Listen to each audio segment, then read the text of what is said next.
All right, just to give you an idea what I'm thinking, and it's not working. I've got some pencil lines. I don't know if you'll be able to see them. Probably not, even with the lighting. Some pencil lines here at some interesting angles on both sides. And my thought was to try and somehow clamp this in this press vise that I rigged up for the bench. The challenge is it's at such an interesting angle trying to Dremel that off. Well, I don't think it's impossible. There's just not enough material to bite onto here. So I'm not sure what I'm going to do, because if I clamp it in like this, which will hold, as soon as I cut through my angle right here, once I'm through, this is all going to collapse. Nothing holding it up. I was thinking about doing some type of jaw, but no idea has resonated quite the way I had hoped. What I need is a vertical vise instead of a horizontal vise. So I don't know what I'm going to do, but I got my thinking cap on, so I'll be in the next video or two. I know, so this is going to be the bigger challenge.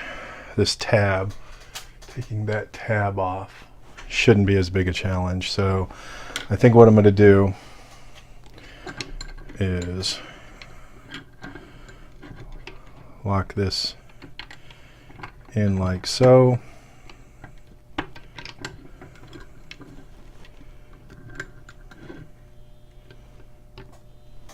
And take that tab off. But since this is intricate, I'm not going to try and video it and capture it all at the same time and have you watch me melt down. Okay, so I have it locked in. I'll be back. And I'm going to take a Dremel and just cut that tab off. See how that turns out. All right, that's a better view. I've lost track of how many times I've reoriented this, but I'm essentially going to take that tab right at the base here and cut that off so that I'm working with just a smaller piece. The tab's in the way anyway. It's going to get cut. So bye-bye tab. Okay, sometimes this is the most awesome tool on the planet, and then other times it's not. So tonight, or at least right this minute, it was a pretty decent tool. You can see the cut came off quite clean.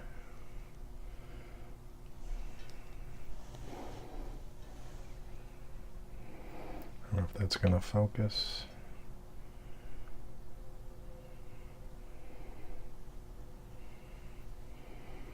Decent.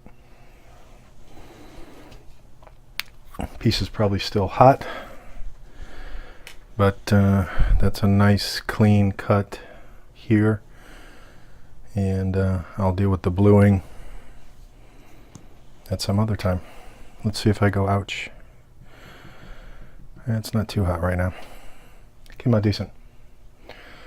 Let's see what happens next. Okay, so I think you can see this a little more clearly. With the tab out of the way here, I've got this locked into the vise, and I'm going to try and make that horizontal cut. It's a much bigger cut, so the potential for slop is there, but that's what filing and sanding are for, especially on aluminum. So back in a bit. Thought I'd give you an 80%-ish view, plus the Dremel's hot, and I need to change the cutting wheel. But as you can see, the line's not too bad, and I'm about 80% through, and I'm melting stuff, but it's looking pretty good. So I'll be back after changing wheel. Okay, so cut complete. You can see it was hot. In fact, it still is hot. So there's the cut.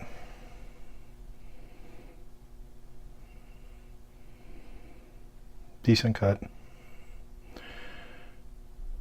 Little cleanup to do. That's what files and sanding are for. So I'll let this cool off. Okay, so where we're at in terms of, and I have a different, got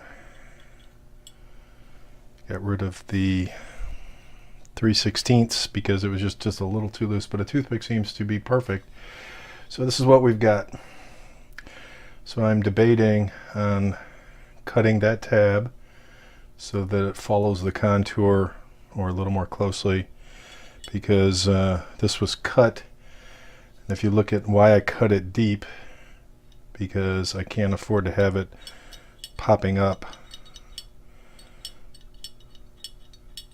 when the bolt is there. In fact, depending on its final, I mean, when it's pushed fully in, I'm still getting a little catch depending on how it's pushed in, because right now it's pushed in completely and it's nothing there. So I think when the roll pin is actually there, this won't be an issue.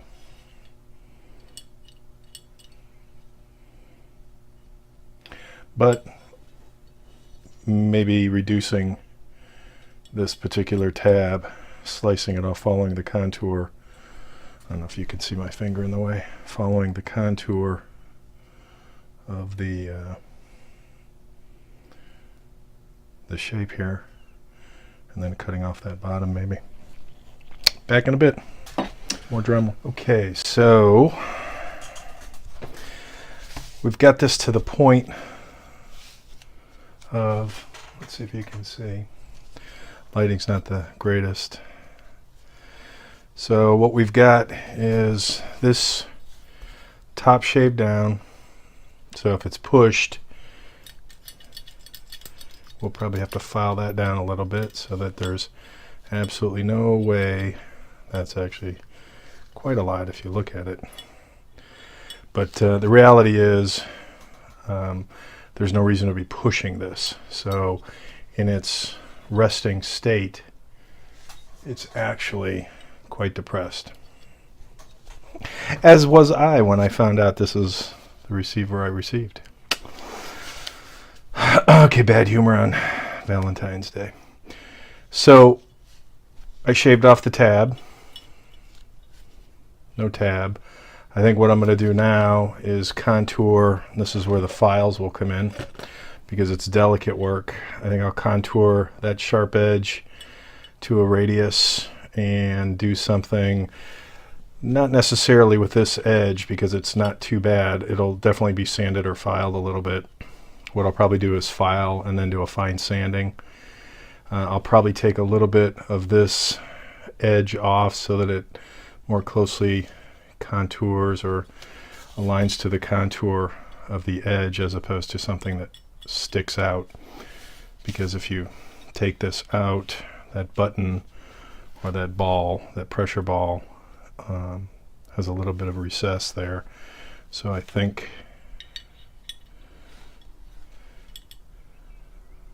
cutting that, or rather filing that down rather than trying to cut with the Dremel, makes more sense, at least to me.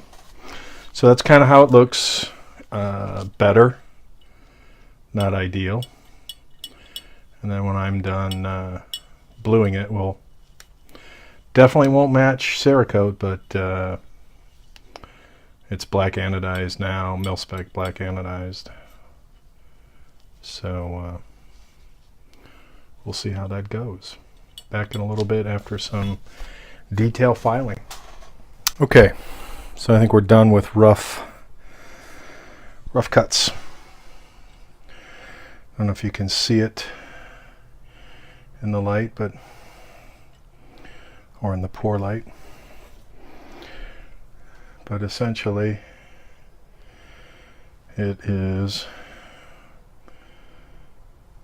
contoured as much as I'm probably going to contour it with power tools and or files. And now it'll go into what I would call a light sanding, and then I will blue it, cold bluing. So it looks decent. I mean, not ideal,